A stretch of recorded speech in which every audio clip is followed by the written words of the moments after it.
जैसे कि पहला क्वेश्चन ये है, आपको इसको एक्सप्रेस करना है in form of P upon Q, in form of P upon Q। सबसे पहले जो आपको दिया है, बार किसके ऊपर लगा है? 3 5 के ऊपर। जिसके ऊपर बार लगा होता है वो नंबर रिपीट होता है, पता है आपको ये चीज? सबसे पहले एज्यूम कर लो, let x is equal to 0.35। 3 5 के ऊपर बार लगा है तो 3 5 को 2 3 बार लिख दो, डैश डैश लगा दो। क्या किया? इसको x के इक्वल में एज्यूम कर लिया हमने, ठीक। अब पॉइंट के जस्ट बाद, ये पहला टाइप है अपना, टाइप 1। पहला टाइप कैसा रहेगा? जस्ट पॉइंट के बाद जो नंबर लिखा रहेगा उसमें सीधा बार लगा रहेगा। हो सकता है 1 नंबर लिखा रहे, हो सकता है 2 लिखा रहे, हो सकता है 4 लिखा रहे, लेकिन बार सीधा पॉइंट के बाद 6 7, ये 4 नंबर है, सीधा पॉइंट के बाद क्या लगा है? बार। ऐसा दूसरा कंडीशन हो जाएगा, पॉइंट के बाद पहले कुछ नंबर है, इस पर बार नहीं लगा है, फिर मान लीजिए 5 नंबर है, उस पर बार लगा, ये हो जाएगा सेकंड पैटर्न। समझ रहे हैं? तो पहला पैटर्न क्या है? पहला पैटर्न है हमारा पॉइंट के बाद सीधा बार, ये है पॉइंट के बाद सीधा बार। पॉइंट के बाद कितने नंबर है जो रिपीट हो रहे हैं? 2 नंबर। अगर 1 नंबर रिपीट होगा तो 10 का मल्टीप्लाई करेंगे, 2 नंबर रिपीट होगा तो 100 का, 3 नंबर रिपीट होगा तो 1000 का। समझ गए? 10 के मल्टीपल में चलना। तो अभी कितना मल्टीप्लाई करेंगे हम, बताओ? 100 का multiply by 100 at both side. Both side हमने 100 का मल्टीप्लाई कर दिया, तो कितना हो जाएगा यहाँ पर? 100x। जब यहां पर 100 का मल्टीप्लाई होगा तो 2 टर्म पॉइंट के इस साइड आएगी। पता है ना ये मल्टीप्लिकेशन रूल भाई? 0.35 में आपने 100 का मल्टीप्लाई किया तो ये पॉइंट जो है ये खिसक के कहां चला गया? 35। अब 0 लिखेंगे नहीं अपन, ठीक है? 3 5 के बाद पॉइंट लग गया, नंबर के बाद पॉइंट का कोई सेंस नहीं है, ठीक। इस तरीके से 0 0, तो ये 35 भी है, तो 35 आ जाएगा आगे। और पॉइंट के बाद ये दो 35 जो है, ये 35 जो है ये आ गया आगे। कितना बचा यहाँ पर? फिर भी 35 35, ये तो कंटिन्यूअसली रिपीट ही हो रहा है ना। इसको दे देंगे हम इक्वेशन नंबर 1, किसको? जो हमने x माना था। और जिस मल्टीप्लाई करने के बाद जो आएगा उसको हम दे देंगे इक्वेशन नंबर 2। यहां तक कोई दिक्कत? अब आपको क्या करना है? सब्ट्रैक्ट करना है। Subtract equation 1 from 2। 1 from 2, 1 from 2 लिखेंगे मतलब सेकंड इक्वेशन पहले आएगी, उसके नीचे आएगी फर्स्ट इक्वेशन। 2 फ्रॉम 1 लिखेंगे तो उल्टा हो जाएगा। आया समझ में? तो सेकंड आपको क्या करना है? हमेशा जो बड़ी इक्वेशन, बड़ा नंबर है, उसको छोटे से माइनस करना है। तो सेकंड इक्वेशन पहले आएगी का मतलब इसका LHS इससे माइनस होगा, इसका RHS इससे माइनस होगा। कोई दिक्कत यहाँ पर? चलिए आपको 100x में x माइनस हो गए तो कितना बचा? 99x। और इधर से 35.3535 जब माइनस हुआ तो कैसे करते हैं इनको माइनस? यहां देख लो भाई, पहले लिखेंगे 35.3535 डैश डैश डैश, और उसके बाद ये 0.3535 डैश डैश डैश। पॉइंट के उस साइड क्या है? सेम नंबर है, क्या बचेगा उस साइड से? 0। 0 में से 35 माइनस हो कितना आ गया? 35 इज इक्वल्स टू 35। पॉइंट के बाद सब कितना हो जाएगा भाई? 0 0। ये मैंने लिख दिया लेकिन आपको लिखना नहीं है, ठीक है? कितना बचा फाइनली? 35 बचा इस साइड, इधर बचा 99। तो x की वैल्यू कितनी हो जाएगी? 35/99 P अपॉन Q वाला फॉर्म। समझ में आया? आप लोग को तो बन ही जाएगा भाई। देख लो क्वेश्चन क्या है, 0.585 तीनों के ऊपर बार लगा है, इसको आपको P अपॉन Q के फॉर्म में करना है। यहाँ सबसे पहले क्या कर लो? एज्यूम कर लो let x is equal to 0.585, जो रिपीट हो रहा है, जिसके ऊपर बार लगा उसको रिपीट कर दो भाई 2 से 3 बार। और अगर एग्जाम में कुछ नहीं बनता तो इसी को रिपीट करते रहना, ऐसा भी तो कर सकते हो। इक्वेशन नंबर हमने 1 दे दी, ठीक है। अब कितना मल्टीप्लाई कर रहे हैं यहाँ पर? 1000 का, तो multiply by 1000 at both side. Multiply by 1000 at both side. इधर हो जाएगा 1000x, और यहां से 3 नंबर आ जाएंगे 0 के पास, तो 585.585 dash dash dash equation number 2। Minus कर दो भाई, फर्स्ट इक्वेशन और सेकंड इक्वेशन को, सॉरी सेकंड इक्वेशन से फर्स्ट इक्वेशन को माइनस कर दो, ठीक है। अब माइनस करने पर यहां कितना बचेगा, 999, राइट।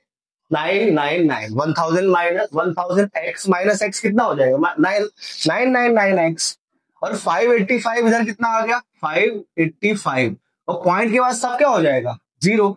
तो x की वैल्यू आ गई 585 अपॉन 999।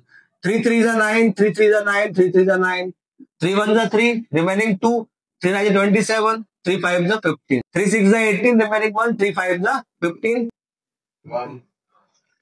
तो 65 अपॉन, ठीक है भाई, सही तो है आंसर, 65 अपॉन 111। क्योंकि अब मैंने क्या बताया था, पहला जो टाइप था उसमें क्या था, पॉइंट के बाद नंबर रिपीट हो रहे थे। यहां पर पॉइंट के बाद कुछ नंबर रिपीट नहीं होंगे, उसके बाद नंबर रिपीट होंगे। कुछ मतलब 1 2 3 कितने भी हो सकते हैं। यहां पर पॉइंट के बाद कितने नंबर रिपीट नहीं हो रहे हैं, 1 नंबर।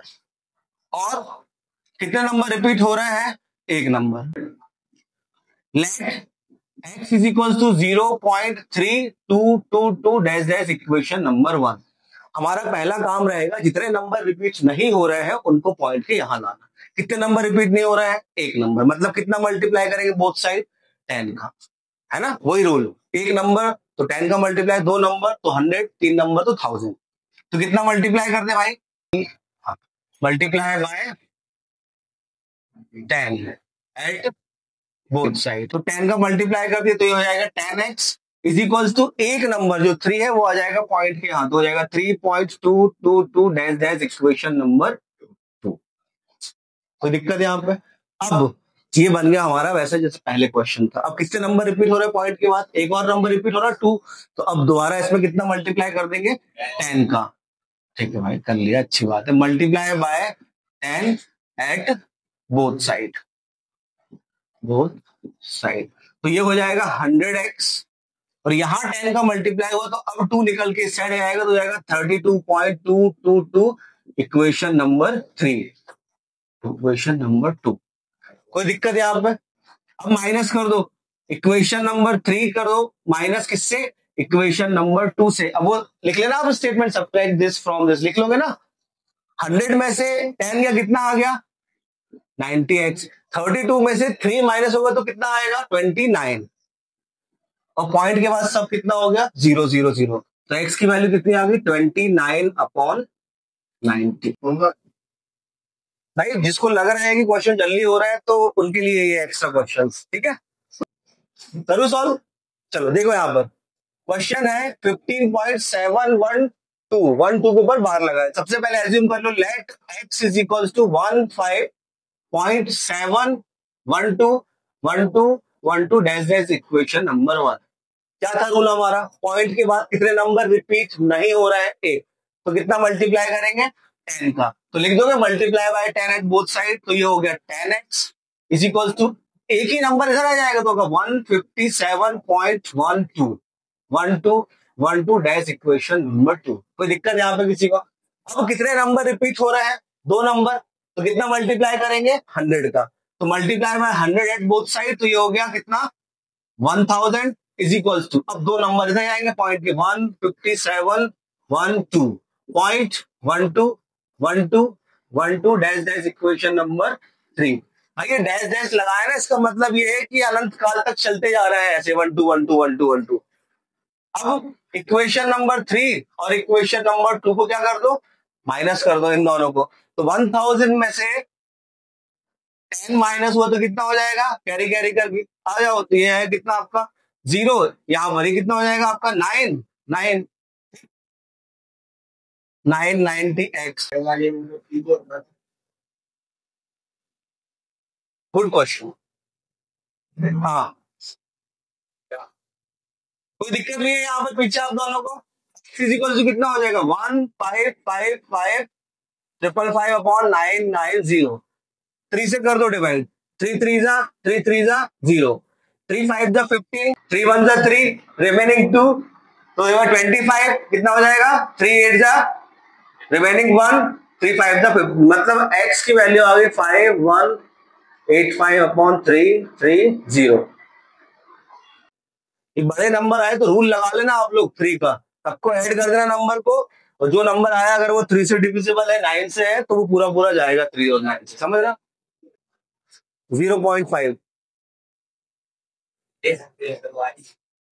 बेटा कुछ ही क्वेश्चन तो है जहां नंबर मिलने हैं अपन को, उसमें भी तुम कुर्बानी देते गए, तो ऐसा नहीं लगा कि पेपर के बाद खुद ही कुर्बान हो जाओगे। दे दी कुर्बानी। ये लिख लो क्वेश्चन, घर से करके ले आना भाई। ये कोई कर लिए हैं तो घर से मत करके लाना, दूसरे करके ले आना, को ऐसा घबरा रहे हो। ये क्वेश्चन मैंने इसलिए लिखे थे क्योंकि यदि भी तेज कर लेती, ये भैया तेज कर लेते हैं, ये भैया भी तेज कर लेते हैं, तो ये आप ये वाले क्वेश्चन सॉल्व कर लो। बैठ जाने से क्या होगा? सबसे पहले आपको क्या करना, रफ में नहीं, ये भी पेयर में ही करना। एक राइट ट्रायंगल बना लेना है, ABC उसका नाम दे दो। इस राइट ट्रायंगल पे बी पे मान लीजिए 90 डिग्री है, ठीक। अब आपको यहाँ पर मन से वैल्यू लेना है कि जो भी अंडर रूट प्लॉट करने के लिए बोला वो क्या होगा आपका, यहाँ पर हाइपोटेनियस होगा। तो √2 कितना हो गया आपका, हाइपोटेनियस हो गया। AB और BC हमें ऐसी वैल्यू एज्यूम करनी है कि इनका स्क्वायर करेंगे पहले, यही होती पाइथागोरस थ्योरम। AC का square is equals to AB का स्क्वायर प्लस BC का स्क्वायर। पाइथागोरस थ्योरम यही होते, हाइपोटेनस का square is equals to perpendicular का स्क्वायर प्लस बेस का स्क्वायर। यहां पर √2 आएगा। यहां पर कौन सी वैल्यूज आप लोग जिनका स्क्वायर करेंगे और स्क्वायर करने के बाद ऐड करेंगे, तो नहीं हो रहा, और ऐड करने के बाद इसको रूट लगाएंगे तो कितना आना चाहिए, √2। ऐसी वैल्यूज यहां पर पुट करनी मन से। तो हम यहां पर मान लेते हैं बेस को 1 1। देखो 1 का स्क्वायर किया, 1 का स्क्वायर किया, 1 का स्क्वायर कितना होगा 1, यहां पर भी 1, 1 + 1 कितना हो जाएगा 2, और ये AC का स्क्वायर चलता रहेगा आपका यहाँ पर। तो AC की वैल्यू कितनी आ जाएगी, AC की वैल्यू आ गई √2। समझ में आया कैसे आया, ये आ गया आपका √2। अब प्लॉट कैसे करोगे, एक नंबर लाइन ड्रॉ कर लो, ये हो जाएगा 0। यहां पर स्केल लिखा किसी ने, स्केल कहाँ लिखा, अब भी लिखा ना है, ठीक। यहां पर आपको स्केल वो मेजरमेंट लिख ना, क्या किसके इक्वल लिखना है, तो 1 यूनिट। ये देखो भाई, ये 0 से 1 2 3, तो ये 0 से 1 कितना यूनिट हुआ, 1 यूनिट। 1 यूनिट आप लोग स्केल से कितना भी सेंटीमीटर लो, 2 या 3 सेंटीमीटर ले लेंगे। मतलब ये 0 से 1 तक कितना सेंटीमीटर हुआ, 2 सेंटीमीटर। 1 से 2 तक 2 सेंटीमीटर, 2 से 3 तक 2 सेंटीमीटर। क्लियर हुआ आप लोगों को? सबसे पहले ये है 90 डिग्री, ये बनाना हमको, ठीक है। तो अगर ट्राइंगल भाई उल्टा नहीं कंफ्यूज हो जाओ, ऐसा बना देता हूं मैं, तो पढ़ाना नहीं। ये कौन सा पॉइंट है, C, ये B, ये A, इसको नाम दे देते हैं C से B तक कितना यूनिट चल रहा है आपको, 1 यूनिट। तो ये चले हम 1 यूनिट। 1 यूनिट के बाद इसको दे दें हम B नाम। B पर कितने डिग्री का एंगल बनेगा आपका, 90 डिग्री का एंगल बनेगा। 90 डिग्री का एंगल कैसा बताया, प्रोटेक्टर से बताया कि कंपास से बताया, स्कूल में कंपास से बताया, पीछे ऐसा तो नहीं बता दिया स्केल से लाइन खींच दो। और अगर बताया तो बता दो, क्योंकि फिर बता दो 90 डिग्री कैसे बनता है। जैसे यहाँ 90 बनाना है तो कितना भी रेडियस लिया, एक ऐसा क्या बना दिया, सेमी सर्कल। यहाँ पे रख के एक आर्क काटी, यहाँ पे रख के दूसरी आर्क काटी, फिर एक पर आर्क यहाँ पे रख के काटा पॉइंटर, एक आर्क यहाँ रख के काटा, मिला दिया, क्या बन गया, 90 डिग्री। इसलिए तो पूछा मैंने। तो आप क्या करो, 90 डिग्री बना दो भाई। यहाँ पर ये बन गया कितना डिग्री का, 90 डिग्री एंगल। ये कोई दिक्कत यहां तक? B से A तक कितना यूनिट है, 1 यूनिट। 1 यूनिट कितना है, 2 सेंटीमीटर। तो 2 सेंटीमीटर ओपन करके B पे रख के एक आर्क ऐसी काट दो, C से मिला दो, ये हो जाएगा A पॉइंट। ये कितना आ गया, √2। A और C का मेजर करके C पे रखा पॉइंटर, A को मेजर किया और C पर रख के एक ऐसी आर्क काट दी। तो ये जो पॉइंट आएगा ये आएगा √2। क्लियर हुआ भाई? नहीं तो दिक्कत हो जाए। ABC राइट ट्राइंगल है, ये है √3। कितना कितना लोगे भाई, √3 आपको लेकर आना है। AC का square is equals to AB का square plus BC square. AB की वैल्यू आपको लेनी पड़ेगी, एक लेना पड़ेगा उसमें से √2। ये तो है √2 का स्क्वायर प्लस √2 का स्क्वायर होगा 2, 1 का स्क्वायर 1, 2 + 1 3। AC का स्क्वायर 3 आ गया, तो AC की वैल्यू कितनी आ गई, √3। समझ में आया? क्या लिया, एक लिया हमने √2 और एक लिया हमने 1। कहने का मतलब सिंपल सी चीज ये है, √3 ड्रॉ करने के लिए पहले आपको क्या ड्रॉ करना पड़ेगा? 0 1 2 3। देखो भाई, 1 यूनिट जो है वो किसके इक्वल है? वो है 2 सेंटीमीटर के इक्वल। यहां से यहां तक 2 सेंटीमीटर। अब सबसे पहले यहां देखियो भाई, 2 मिनट। √3 बनाने के लिए √2 बनाना ही बनाना है। कैसे बनाओगे √2? √2 पता है ना कैसे बनाते हैं? ये इधर 1 यूनिट, फिर यहाँ पर 90 डिग्री का एंगल, फिर यहाँ पर भी कितना काट रहे, यहाँ रख के 1 यूनिट। तो ये क्या बन गया? ये बन गया √2। कोई दिक्कत √2 में? अब देखिए थोड़ा सा ना इसको ऐसे रफ में ऐसा एक्सटेंड कर देना समझने के हिसाब से बस।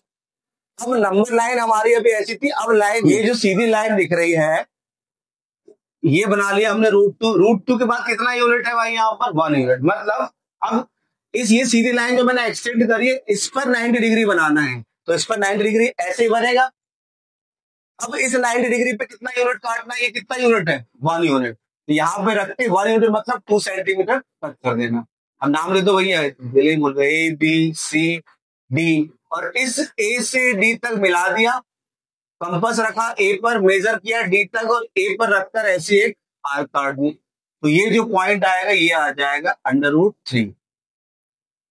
मान लीजिए ABCD E पॉइंट। कोई डाउट पीछे है? डाउट?